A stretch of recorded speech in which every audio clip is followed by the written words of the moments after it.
Hello, this is Zero Indexed, and welcome to my linked list series. A linked list is a linear data structure, just like an array. But there's a key difference. In an array, data is stored in contiguous memory locations. This means the elements are placed next to each other in memory. In contrast, a linked list stores data in non-contiguous memory locations. Each element in a linked list contains two parts, the data and a pointer to the next element in the sequence. We visualize this connection using an arrow pointing from one node to the next. This design allows the data to be distributed across the memory, instead of being packed together like in arrays. However, because the elements are scattered, we need to store the memory address of the next element with every node. Now let's look at the time and space complexity of linked lists. Time and space complexity of linked list. Every data structure has a time and space complexity, and so does the linked list. Let's start with time complexity. The time complexity of a linked list depends on the position of the node we're working with. If we're accessing or modifying the head node, then the operation is very fast. It takes constant time, or big O of 1. But if we're accessing a node that's somewhere in the middle of the list, we have to traverse the list node by node. That means the time complexity becomes linear, or big O of n. Now, let's talk about space complexity. A linked list needs to store two things for each element, the data and a pointer to the next node. So if you have n elements, you need space that grows proportionally with n. This section is a short theoretical summary on how a linked list works. A linked list is a linear data structure. This means the data is arranged one after the other in a linear fashion. However, unlike arrays, a linked list stores its data in random memory locations. Each individual element in a linked list is called a node. A node contains two parts, the data and a pointer to the next node in the list. As programmers, we use these pointers to move from one node to the next. This is called traversing the list. In visual diagrams, these pointers are often shown as arrows. Since each node only has a pointer to the next node, a basic linked list can be traversed in only one direction. There's also a variation called a doubly linked list. In a doubly linked list, each node stores pointers to both the next and the previous nodes. We'll explore how to implement a doubly linked list in the upcoming videos. Now, in any linked list, the first node is called the head, and the last node is called the tail. The head marks the start, and the tail marks the end of the list. There are special methods in most implementations that help you add elements at the head or the tail of the list. Let's take an example. Right now, we have a linked list with 4 nodes. To visualize it better, let's use JavaScript objects.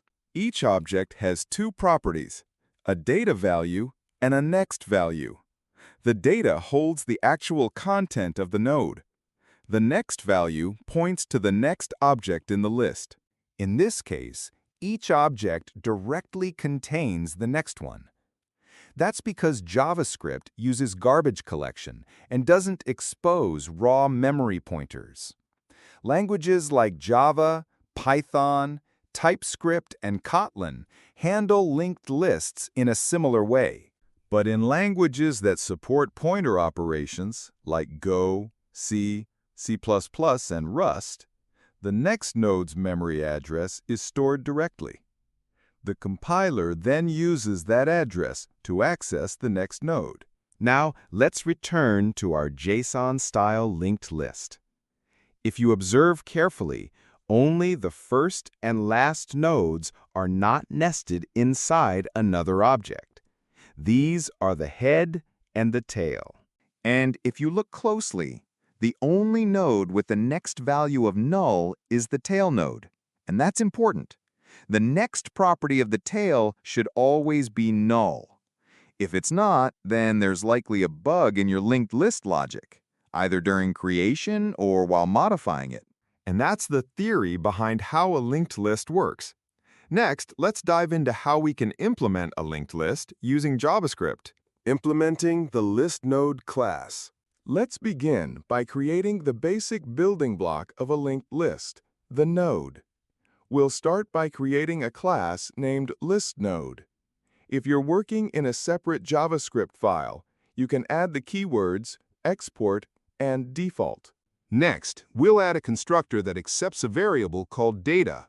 Inside the constructor, we'll create two properties, data and next.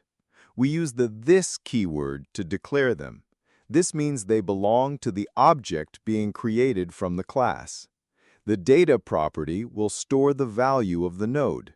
The next property will point to the next node in the linked list. Notice that we've set this dot next to null.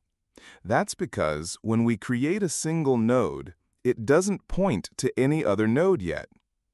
We've now successfully implemented a single node for a linked list, the linked list class, and the print method. Let's create the linked list class along with its constructor. If you're creating this class in a separate file, don't forget to add the export and default keywords. Now let's create a new list node inside the constructor. This node will accept the data passed through the constructor. If you've implemented the list node class in a separate file, make sure to import it. Next, let's define three properties in our class: head, tail, and length. Both head and tail will point to the new node, and the length will be set to 1 since we're starting with a single node. Now let's implement a print function inside the class. As we write the code, we'll also visualize the output. Let's start by creating a variable inside the print method called currentNode, which initially points to the head. Now, let's use a while loop to traverse the list. The loop continues as long as currentNode is not null. Inside the loop, we print the data of the current node, then move to the next node using currentNode.next. This loop will go through each node in the list and print its data. Let's test this out by adding the following code in our index.js file. Now open the terminal and run the command node index.js. The output will be 12, which is the only node we've added so far. Now imagine if we had multiple nodes. The output would list all their values, but in this format that's hard to read. To improve this, let's update our print function to format the output nicely. Let's break this down. First, we created a string called output. We then append the current node's data to that string. Next, we check if the next node exists. If it does, we add an arrow symbol to the string. This avoids adding an arrow after the tail node. Finally, once the loop is complete, we print the entire output in one line for cleaner readability. Now, bring up the terminal, the linked list visualizer, and your code side by side. Run the program again. You'll see the output is now in a clear and easy-to-read format. And that's how we implement a print function in our linked list. Now let's move on and implement the push method, which adds a new node to the end of the linked list. The push method implementation in the linked list. Let's implement the push method in our linked list. Before we start writing code, let's take a moment to visualize how our linked list works. Right now, our linked list has two nodes, the head and the tail. When we call the push method, we want to add a new node at the end and update the tail to this new node. Let's begin by defining the push method inside the linked list class. This function will accept a parameter called data. Let's use that to create a new list node. Now, we want to check if the linked list is currently empty. We can do that by checking if the head or tail is null. This block handles the case where the list is empty.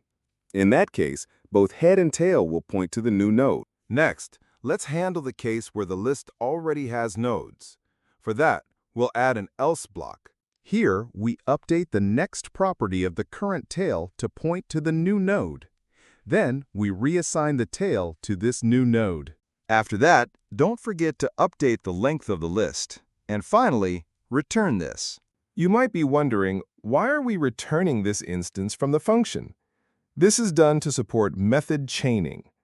With method chaining, you can call multiple methods on the same linked list instance like this. Each call to push returns the current instance of the linked list, so you can keep calling methods on it without needing to reference the variable again. This is a common pattern in JavaScript for fluent APIs. And that's how we implement the push method in a linked list. The pop method.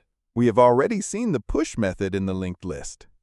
The push method lets us add data at the end of the linked list.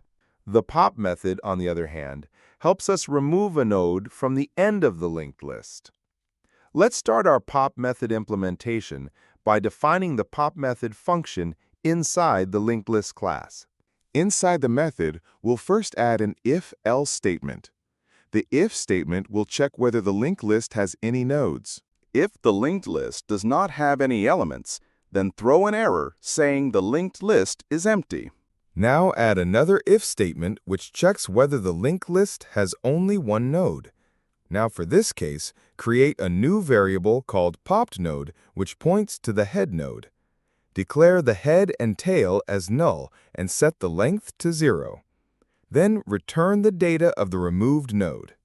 Now, for the other cases, we declare a current node variable which points to the head node. Create a while loop which continues until the next node of the current node does not equal to the tail node. Then create a node called popNode and assign the current tail node with it. Assign the next variable in the current node to null. Declare the current tail as current node. Decrease the length by using the decrement operator and return the popped node. The insert method. The insert method helps us add an element anywhere in the linked list, unlike the push and unshift method, which can add elements only in certain regions. The insert method accepts two variables as parameters, index and data. Let's add an if statement which checks whether the index is in the valid range and throw an error if it's not in the valid range. Next, declare a new node which accepts the data as the parameter.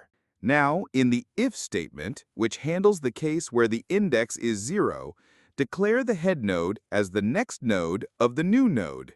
Now, declare the head node as the new node. Next, check if the length of the linked list is 0. If the condition satisfies, declare the tail as the new node and then increment the length and return the current instance. Now for the case where the index equals the length. Declare the next variable of the tail as the new node. Now point the tail to the new node variable and increment the length variable and return the current instance. For insertion in other parts of the linked list, declare three variables: current node, previous node, and count, where the current node points to the head, the previous node as null, and the count to 0. Now, create a while loop with the following condition, where the count is less than the index. Inside the loop, set previous node equal to current node, move current node to the next node, and increment the count variable. This loop will continue until the count variable is slightly lesser than the index variable. After the loop traversal, declare the next variable of the previous node to the new node, and the next variable of the new node to the current node. Now, increment the length variable and return the current instance. I have already said in the previous sections that we are returning this instance to allow method chaining in JavaScript.